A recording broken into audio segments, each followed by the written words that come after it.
So hi, it's Jo, how are you? So this week we are doing a white chicken with a coloured background. So I'm going to be working from a photograph, this photograph.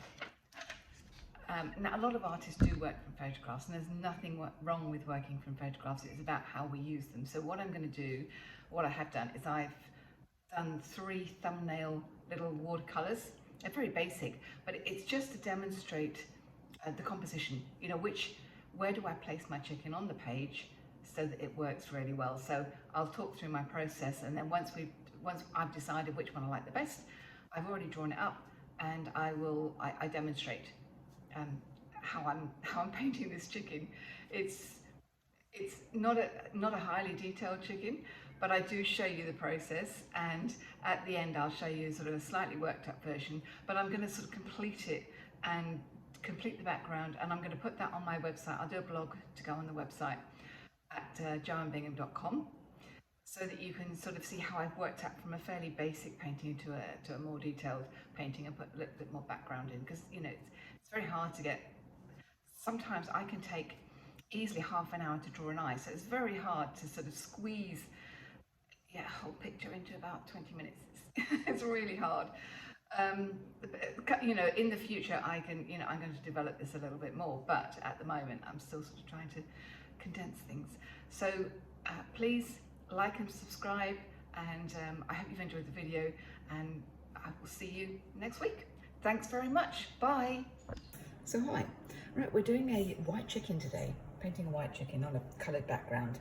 So we only use a photo. I do use photos obviously in my work, and there's nothing wrong with working from photographs, but I suppose our job is to not be enslaved to copying the photographs. So it's to make those artistic decisions as to what works, what makes a great photograph, and what you can leave out, and maybe what you can add in as well. So this is my reference photo. So I'm going to make the decision not to have all of these long strands of grass coming across the chicken, because I think it deflects. But another big decision is about composition. So yes, I've got my chicken there, but where do I place it? He's placed it at the left-hand corner, lower corner. Do I want to place my chicken there? So what I did is I did some little thumbnails and placed my chicken in different places. And from there, I can work out what I think works well. So obviously I've got him at the left-hand side, in the middle, and to the right-hand side. So the one in the middle, it works okay, but as a general rule, we try and avoid putting our focal point in the middle, because it's not that it doesn't work, it's just that it's a little bit boring, you know. This one obviously doesn't work because he's looking out at the picture, so your gaze, you're thinking, what's he looking at? You know, I can't see what it is, and you've got all this white space here, which doesn't work. So this one, which is what I'm going to choose, is right at the left-hand side. I've raised him up a little bit from the original one, and he's looking into the picture. So, you know, there is flexibility if you wanted to add something else in. You know, what is it that he's looking at? You may have a little animal, or a long piece of grass with a little insect or something on it. You know, you're free to choose to add in another section of the painting. I'm just going to do the chicken today, but it allows you, it gives you some freedom to, you know, add it into another composition. So the next thing you have to think about obviously is background. You know, what colours do I want for the background? How's that going to work with the colours, the shadow colours of the feathers and the red on the head? All that type of thing goes through your head before you actually start the picture. So from there, we're just going to, so I've got my composition, I've already drawn it up. So from there, that's my chicken. Now I have to think about background colour and what sort of mood do I want to create. So I don't want anything too dramatic. You know, it's quite a peaceful scene. You know, chicken's just thinking, okay, oh, it's just a lovely day. I'm just sitting here. So I want a nice gentle background, and I want the chicken to be my focal point rather than what's in the background. So I'm going to choose a nice gentle nature colour. So I've got sort of my great favourite, which is the Aussie green gold, and I'm going to add some yellows and some oranges and maybe a little bit of blue into there to just create a little bit of interest. And I'm going to do some, I'll bring my wash around here. Now, talking washes, I am going to demonstrate the wash here today because I haven't done one this big. But if you want more information on washes, I have done a video early on about the different sort of washes that you can do and how you do it. So the first thing, excuse me, I'm going to remove my reference photo because I tend to get a bit messy, and I'm going to turn the picture around like that because I'm going to start around there and work all the way around. When you're doing something like this, don't start in a big area because by the time, if you start there, by the time you get all the way around, this is going to have dried and you're going to have a lovely hard line here. So if I start here, I can use that as a, you know, as a strand of grass or something to make my break if it's dried already. So you load up a brush. You can use flat or round for this. I prefer flat. So you get your water nice and close, you load your brush up, and you just start slapping the water on. Now when it comes to painting around your subject matter, be a little bit careful. You don't have to be careful in your broad areas, but when it comes to painting, there you go, I splashed water on it already, look. That's all right, I'll use a piece of tissue paper later. Use the corner of the brush just to go quite carefully around your subject, around your drawing of your subject matter. Now, if you leave areas out, white areas in your wash, that's absolutely fine. Adds a little bit more interest if you've got restful areas. So what I mean is, if when you're painting, when you're doing your laying your washing, you know, if you've got areas that you leave out that you've forgotten, or you deliberately leave out a couple of areas dry paper, that's absolutely fine. And carefully around the cone, go right up to your pencil drawing. You don't want to leave a dry halo around the edge. Now can you see what I mean? It's probably already starting to dry down here.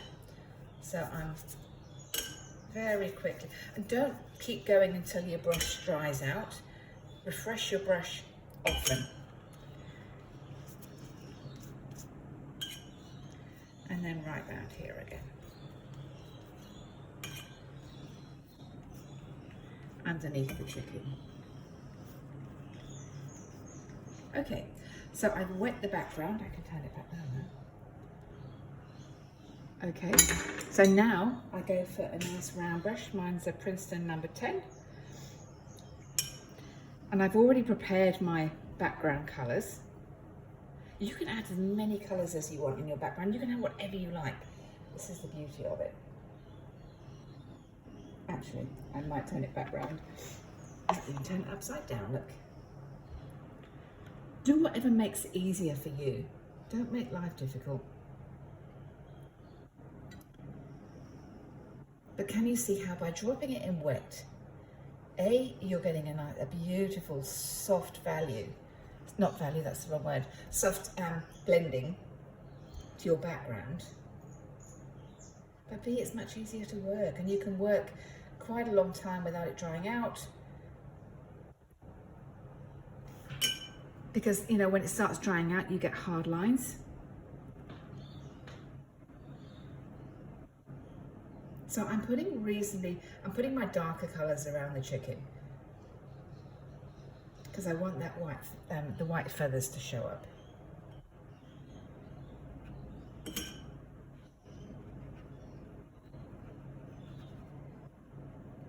As it gets around to the head, because obviously you've got the, excuse me, you've got the red comb up here, so we don't want it too dark, or I don't want it too dark around the comb, because I'd like that to show up nicely. I'm going to turn it round again now, so I can drop some colours in around here. That's a little bit dark, so I'll mix those in. But can you see how you get a lovely gentle, you get a gentle appearance to the paint? And you get, because it's still wet, I can go back and push it around. The main thing is to keep your brush on the paper. Right, come down here now.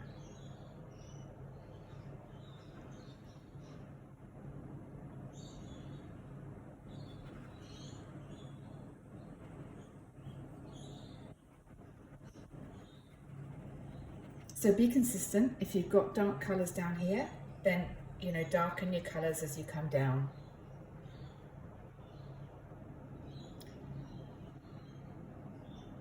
So I'm just going to drop in some darker colours down there. Really sharp the back of that chicken there. So I'm going to have similar colours on this side.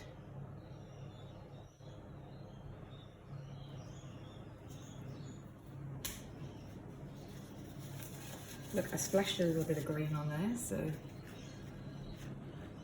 let's just top that off.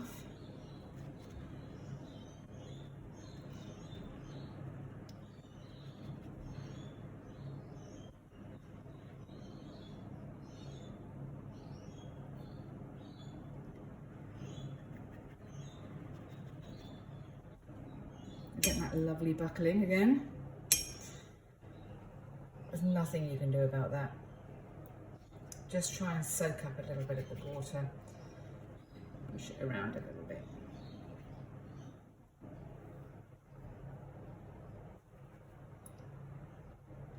A lot of artists tape their painting down, tape the paper down, but as you can see, I move mine around. So I'll move my paper around, so it's kind of hard to do that. Right, now I'm going to move it back this way. I want some nice pale warm colours in the foreground. So I'm going to bring in a little bit of yellow and orange. In the foreground. Leave a little tiny white line there.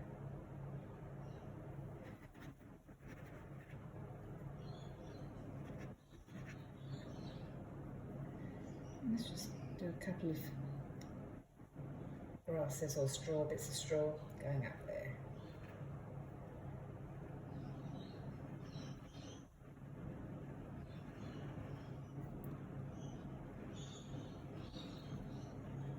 Okay, that's the first layer. So I'm going to have to wait for that to dry, and I'll come back in a minute, and once it's dry, and we'll start working on the chicken. Right, now that's all dried, and I've added a few strands of straw or grass or something, just so that this chicken is sort of sitting in something. So now we're going to work on the feathers.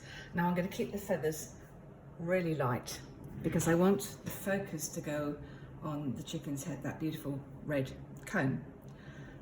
So I'm making a very dilute, I think this is Prussian blue, but I'm going to mix in a little bit of burnt sienna with it, so I'm going to knock it back so it won't be a really blue colour. So I'm going to start with the feathers right down here. Now I'm not going to make this really intricate because that's not the point. It's more to give an impression of the feathers.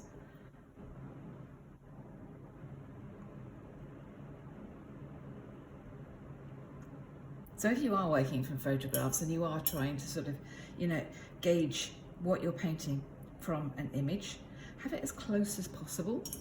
I'm right-handed, so I have my equipment on my right-hand side, image, photo. Obviously, if you're left-handed, you do it the other way around. Make things as easy as possible. So what I've done is I put some colour right at the top. And then you just, because I've wet it down there, it's just going to drift down. Just some little bits down there.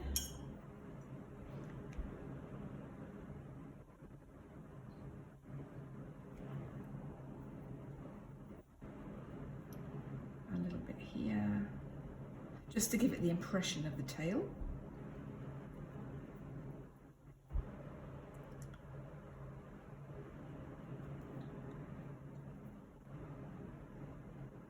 So because obviously the back end is, to me, it's almost circular.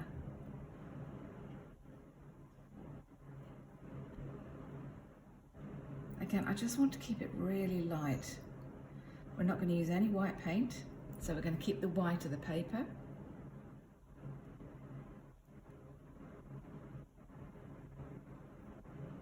It goes almost.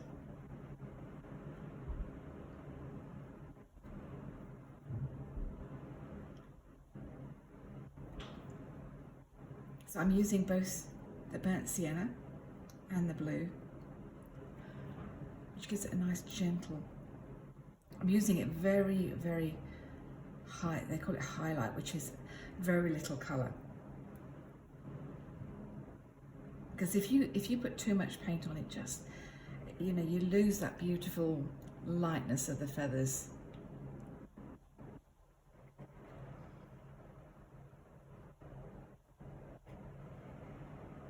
So obviously there's going to be some shadow down here.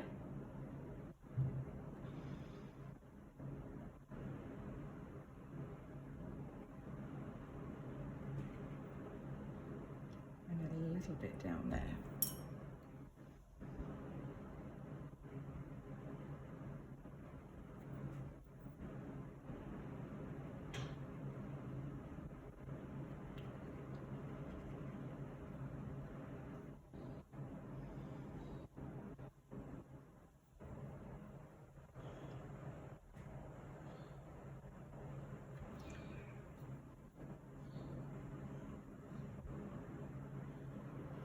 Okay.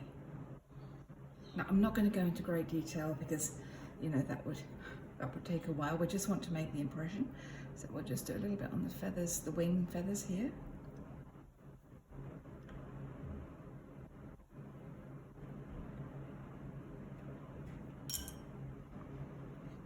So what you do is you put colour on and then you put water and let it blend down. I'm just going to put a little bit more on there. And then down here there's another one. So it's colour and then water.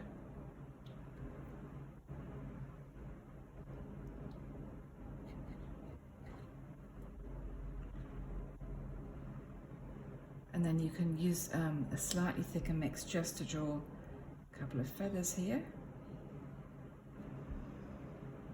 Maybe another one down there.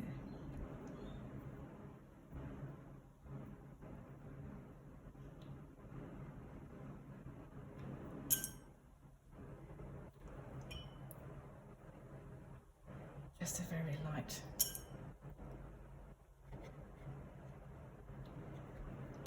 Again, you'll barely, you know, once that's dry, you'll barely see this. Right, then we'll do a little bit on the neck. Because you've got long feathers coming down here on the neck.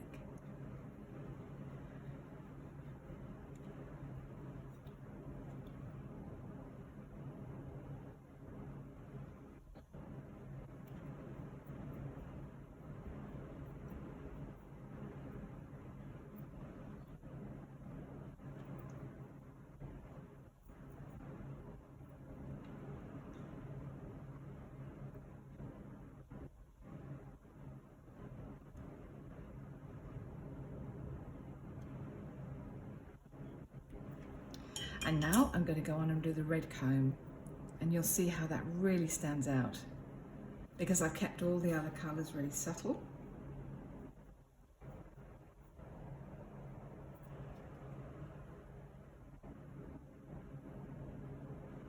So again, we're making a really watery mix of the red. So when it's watery, it all just blends in beautifully.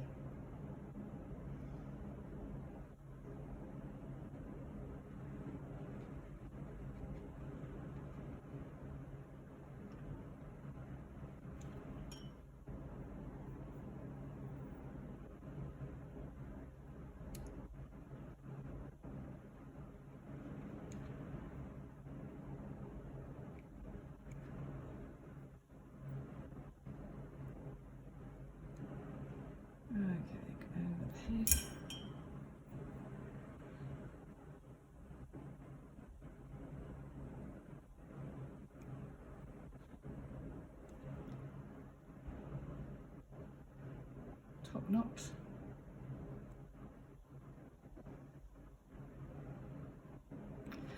And then we'll fade it into the beak. We'll just keep going.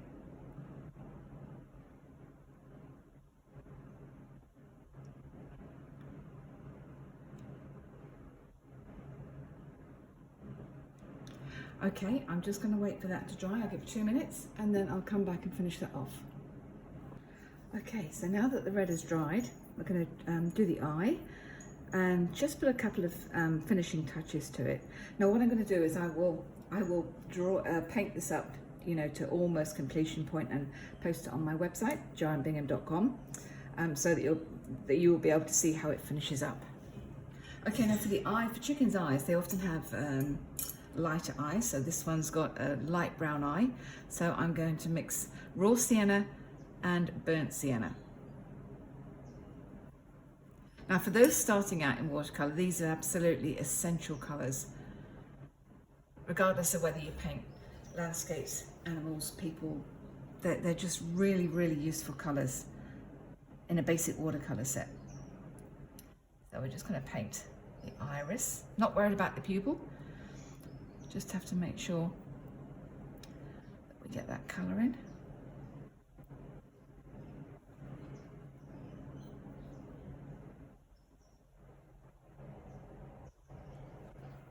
Now I'd already painted a little black line around the outside, so now I'm going to go into the red mix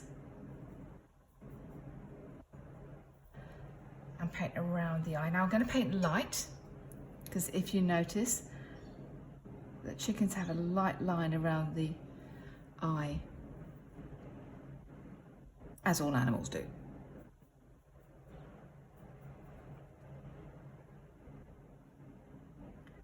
So I'm just playing at the moment, because sometimes it takes a while. You don't always get it the first time.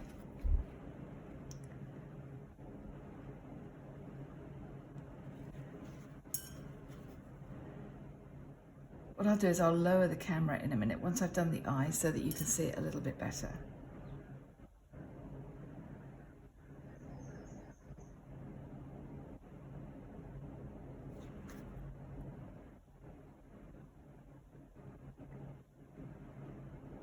Okay.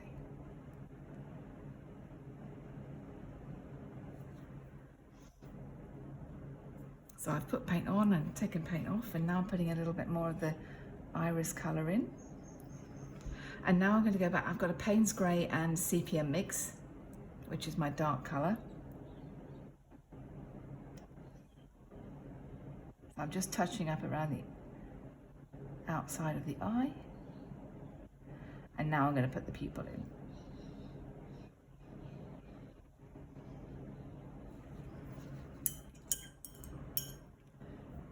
Now I'm going to make a darker red.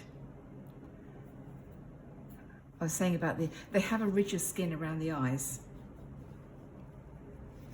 I will just see if I can lower the camera just to see some detail.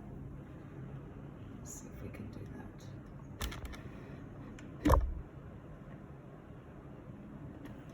that. Oops, sorry.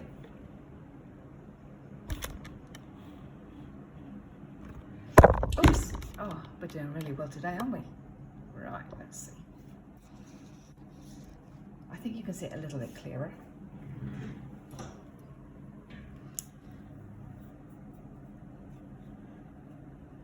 Right, so now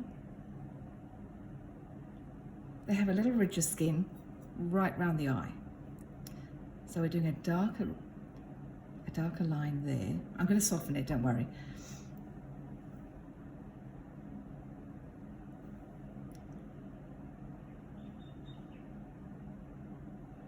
Put that in first. Now you go into your watery red mix.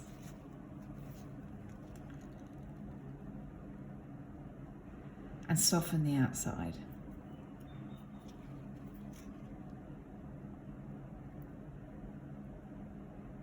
So that it doesn't appear as a great thick red line.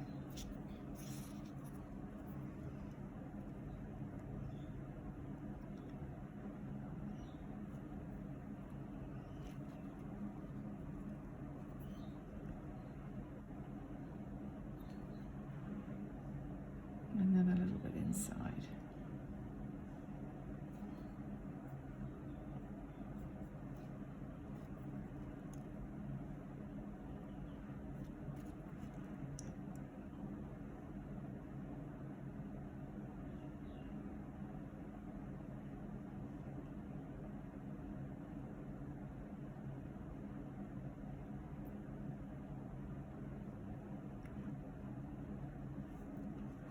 Okay, I think I will leave it there for now.